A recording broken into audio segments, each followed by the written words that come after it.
So it's been a hot minute since I've uploaded a video, and I'm gonna be honest, I kind of feel guilty of not doing so. A lot of you guys do miss the motorized bike content, you know, working on them and showing you guys what I do, but I've been kind of busy. I'm not gonna sit here and make 100 excuses to why I haven't been uploading, but we're gonna change up the video style a little bit. I'm going to be more laid back, a little bit more realistic with my content. I've been known in the past to really edit my videos and compose them down to 10-minute sections of just pure information. There's no, you know, kind of I'm not going to say personality, because that's not really the word I'm looking for, but like, I don't talk about me at all. It's all what I'm doing on the bike so that you guys can just watch the video and go on with your way. But I realize a big part of YouTube in of itself is not only the, you know, useful information in the video, but also the content itself and the person's personality and like how that all plays a part into how well your channel does. As you guys know, I've recently hit 4,000 subscribers and I want to keep growing, as we all do. So I think it's only right that I change up the video style a little bit, make things a little bit more interesting. So today's video is going to be a Q&A where I take some of your comments that I've seen in the past few months and I just go over them and give you my opinions and thoughts on them. So if you guys like this type of video, make sure to let me know down below. And with that being said, let's get started. Okay, so the first question asked, I can't figure this one out. I can pour gas down the intake. It fires over when I put the card, I'm assuming he meant carb, back on. It will not fire over. So I changed to my HP carb and it still won't fire. And I'm getting spark, but it's acting like it's not drawing gas from the carb. I checked for a leak and I can't find one. So the first thing that I would check is, I've actually made a video on this subject, the HP carb, and how to set it up right. So I would go watch that, but I'm going to give you a little summary here. So make sure it has the correct main jet in it. These are well known to come with pocket bike style jets, and they're way too small and they run lean, so they won't start.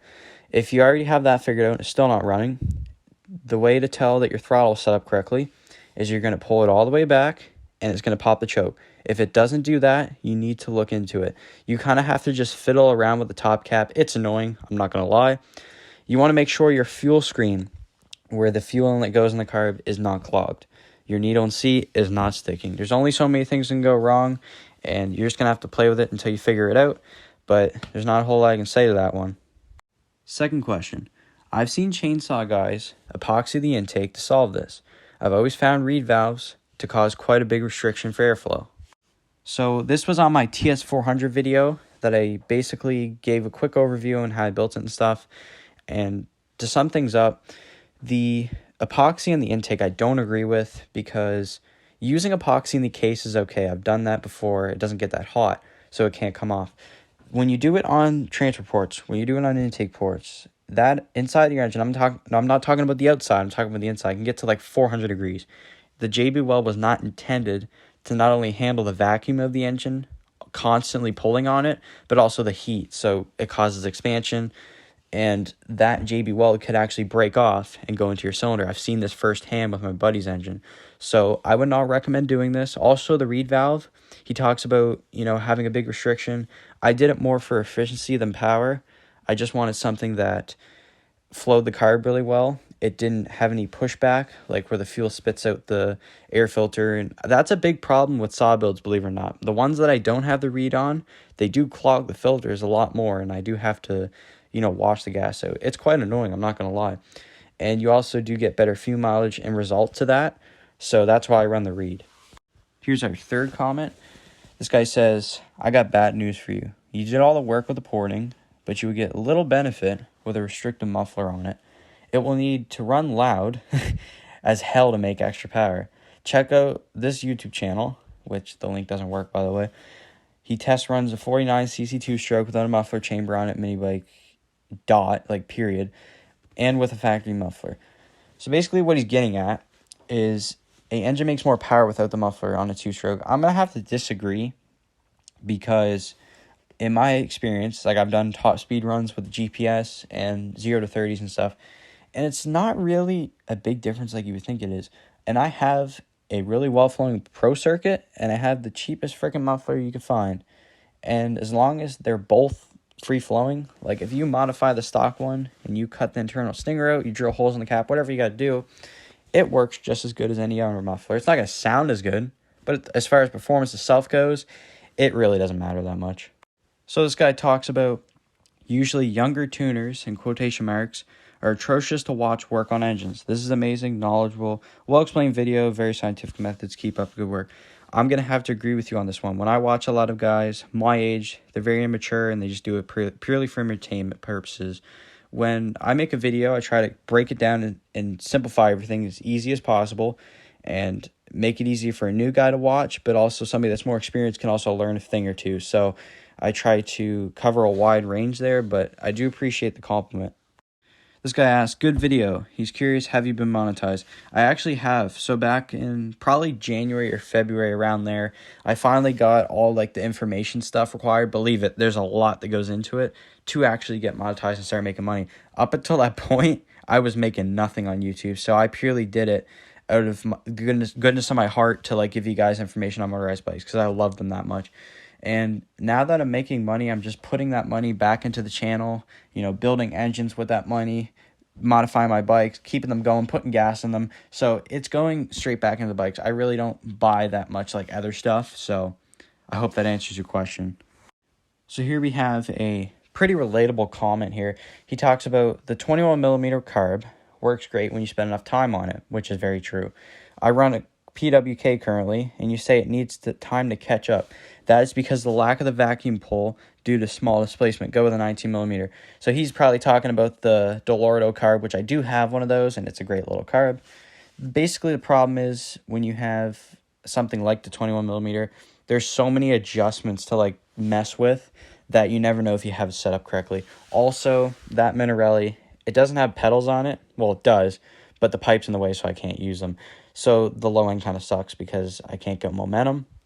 So I don't think it's really the carb's fault because once it gets up to the RPM, it just screams. So I think if I get wide pedal cranks on it, it should be fine. But yeah, it's definitely worth mentioning. If you have something that's not so high performance, I would stick with something a little bit lower in the displacement. If we're talking 66cc, 70cc, whatever, a 19 millimeter, generally in the ballpark is going to be pretty good.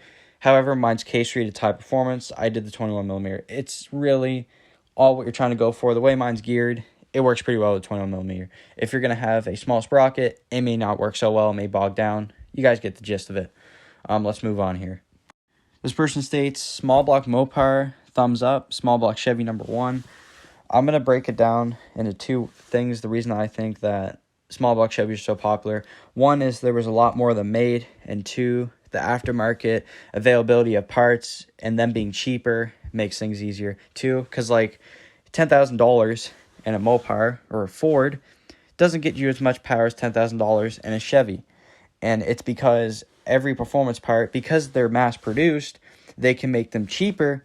Whereas it's more of a niche thing to make a Mopar aluminum intake or a Mopar set of headers. So you end up spending more that way. So to put things into perspective, I would just say it's all due to the price difference. But if you like Chevy, that's cool. But I like my Dodges because not a lot of people had them and they made some pretty unique stuff. So there you have it. So this comment is basically talking about the green clutch pads. He says, bro, I'm telling you, try the green pads. I can't believe I don't see the green ones more. So I've tried them in both my chainsaw hybrids, both of the MS440s. Those are big bore pistons and they pull really hard at low RPM. I've had them not slip. However, they are a little bit thicker, so you're going to have to adjust your flower nut accordingly. Once you get your clutch set up correctly, though, however, they are really good pads, and they're the best ones thus far for me that have actually gripped and held up. So, yeah, they're cheap too, so I definitely recommend them. Leonard here says Mikuni, Keegan Mikuni. I definitely agree with this. The Mikuni carb is really good. However, the only thing I can't justify the price of one. The reliability is great, I'm sure, but in terms of actually making power, I've heard the clones have been just as good. In fact, I seen a video where a guy did a dyno run on I think it was a stage 2 Predator 212. It doesn't really matter. They had a VM22 clone, a VM22 genuine Mikuni, which was like $200 by the way, and it made just as much, if not more, power with the clone. So I think it's all personal preference. If you want something that's never going to leak and you want something that's easy to get parts for and all that good stuff, I would definitely get the genuine Mikuni. And if you just want something that works in the moment type thing and you're worth the risk a little bit, just get the clone. That's what I do. So that's my opinion, though. I mean, if you want to buy a $100 carburetor for your $100 engine, you go right ahead. This comment says, few people / videos mention cleaning the new engine out before starting, which is the most important step to do. My engine was full of dirt, but luckily had a balanced crank. I'm still on the same bottom end that I bought in 2020. That I ride about every other day. And I'm going to have to agree with this one here. He says that basically earlier engines, he found that they were a lot cleaner inside. Now things are coming a lot dirtier because the mass production of these motors are causing them to have shittier quality control, let's be honest.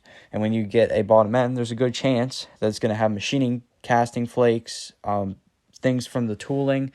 Everything's going to be in there. And if you run the engine like that, you could really seriously damage stuff. So if I was going to set up a stock engine, here's what I would do. I would flush the bottom end out with gas. I would chamfer all the port edges. I would sand the piston rings so that they have no sharp edges. I would properly torque every single bolt. I would check the magneto gap. I would grease all the clutch parts. I would do everything that I possibly could to make sure I'm set up for success. But that is pretty much all I got for you there. And yeah, make sure your engines are clean before starting. So that's the end of the Q&A. Right there is pretty much, I'm not going to say all the questions that I wanted to do. We could definitely do a part 2 to this series if it's more comedy-based where they talk about my pronunciation or how they have 30-plus years experience and they can do better. We could do stuff like that I think would be a lot more entertaining. I just wanted to include some of your guys' questions to give you 10 minutes of fame and, figure things out. So I hope this video was useful and entertaining and all that good stuff. And I will see you guys in the next Motorized Bike video. So thanks for watching.